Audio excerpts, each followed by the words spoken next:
Hey guys, welcome to Xbox On. For fighting fans out there, there's plenty to be excited about with tons of upcoming releases on the horizon.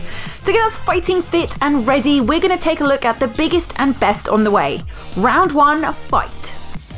Tekken 7 arrives on June the 2nd and brings with it plenty of exciting new features plus the old classics that we've grown to love over the years. In terms of continuing with what we know and love, the story mode will focus on the conclusion of the Mishima clan saga. So for those who don't know, the Mishima fan have been feuding ever since Heihachi threw his son Kazuya into a ditch. You know, not winning any Father of the Year awards with that one. The King of the Iron Fist tournament is where family feuds have been settled and Tekken 7 is no different.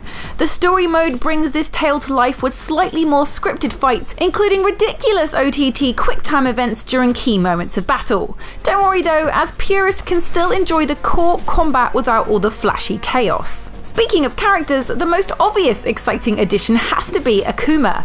The iconic redhead from Street Fighter is crossing over to Tekken along with all his special moves and his very own special attack meter, just like in Street Fighter. In terms of other characters, you'll still get to play as the classics like Jin, King, Kazuya, Heihachi, but there's some newbies in town too. Katarina and Shaheen are very beginner friendly and offer a good option if you're new to the Tekken series. Let's not forget Gigas either, essentially a weird tentacle man thing. Hey, Yoshimitsu needed a weird friend. For me, I love when fighting games bring a little customization and comedy. Whilst playing through Tekken, you'll unlock loot that can be used to change a character's costumes. I mean, just look at what's on offer. I've made Kuma so damn sassy that I can barely stand it. My opponent's gonna take one look and just bow down to his fabulous glory. As far as I'm concerned, if a fighting game isn't about dressing up a giant bear in wings and silly glasses, then it's just not worth my time. Injustice fans rejoice, as this time next week you'll be playing the second offering on Xbox One.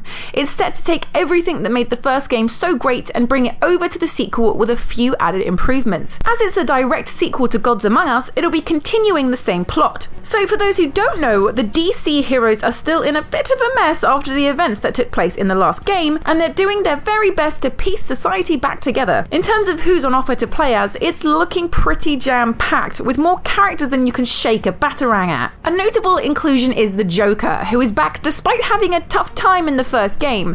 In true comic book baddie style, they just don't know when to quit. The interesting thing about him, however, is his look. Whereas the first game went for a comic book style Joker, Injustice 2 sees more of a film version Joker. He'll have some new moves to go with his new look too. What do you think of the new Joker? Let us know in the comments. The big addition to the sequel is loot. As you fight, you'll be collecting a variety of costume pieces with a huge range of statistic boosts. It's the kind of thing you'd expect from Diablo or Destiny rather than a fighting game, but it actually lends the game a great sense of depth. Even if you ignore the statistic stuff, it's just cool to see classic heroes sporting different looks. We've also had the multiverse gameplay revealed, which is a mode very similar to the tower in Mortal Kombat X. This time round, you'll be thrown into a gauntlet which will have you face off against a number of foes. I feel like some good world's hardest achievements could be lingering in there. For those who loved the fighting style of Injustice, fear not my friend, as the over-the-top special moves will be back, with environmental kills that make you fist punch the air. Bring it on.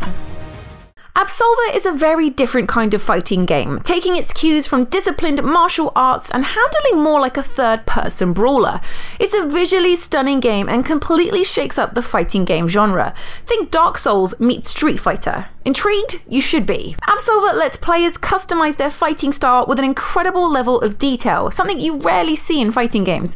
The controls are specific and detailed. This is a game that requires you to learn how to master it before you have any hope in succeeding. The game utilizes a combat deck system that lets players stack up custom move combos and stances that flow seamlessly in fights. It's all about trial and error, building your perfect deck to become an unstoppable force.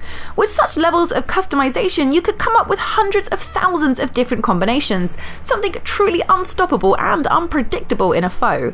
It's all about keeping your enemy on their toes and turning a physical fight into more of a mind game.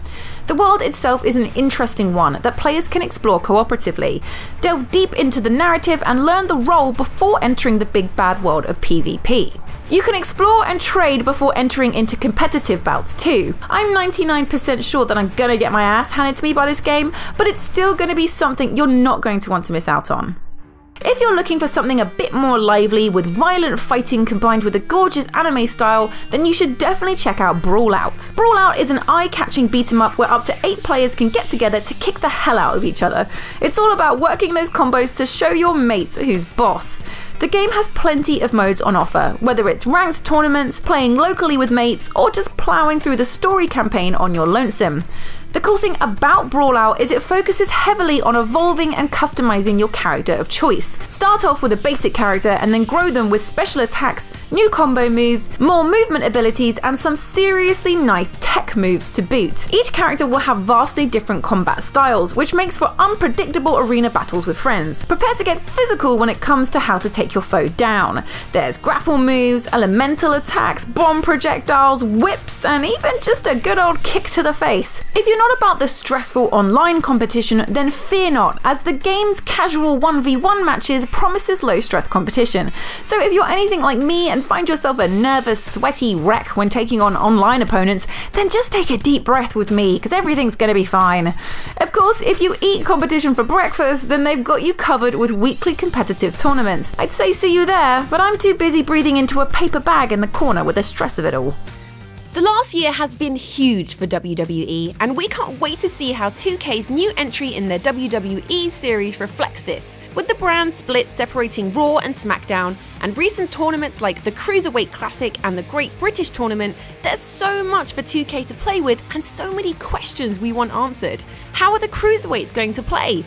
Who's going to feature in it? Who's the cover star going to be? And can it please not be James Ellsworth? Combine all of this with the yearly offerings of the brilliant My Career and Universe mode, plus the inclusion of nostalgic wrestlers like Kurt Angle and The Undertaker, you can colour us excited.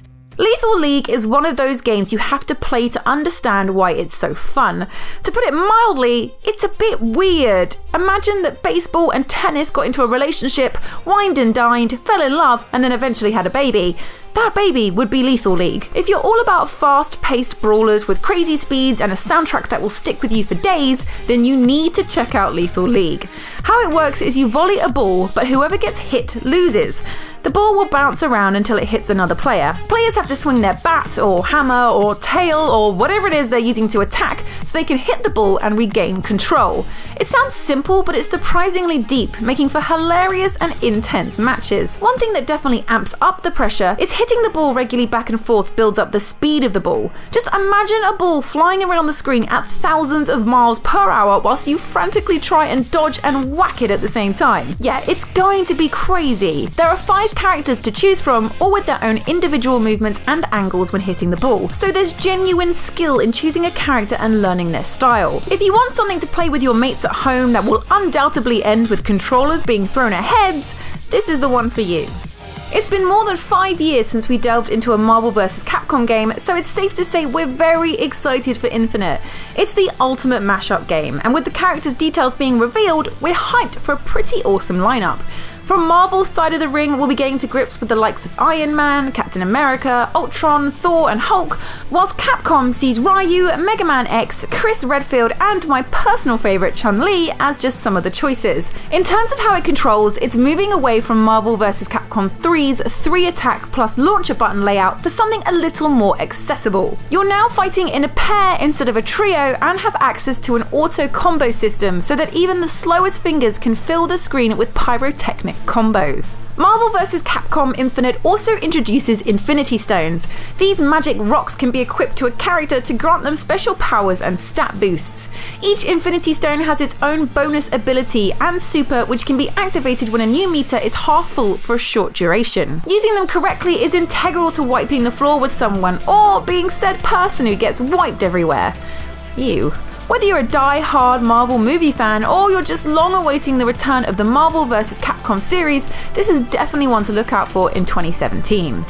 So there we have it, plenty of combos and kicks to see us through the year. If we've missed any, then do let us know in the comments box what you're excited to see, and make sure to hit that subscribe button if you haven't already. We'll see you next time, bye!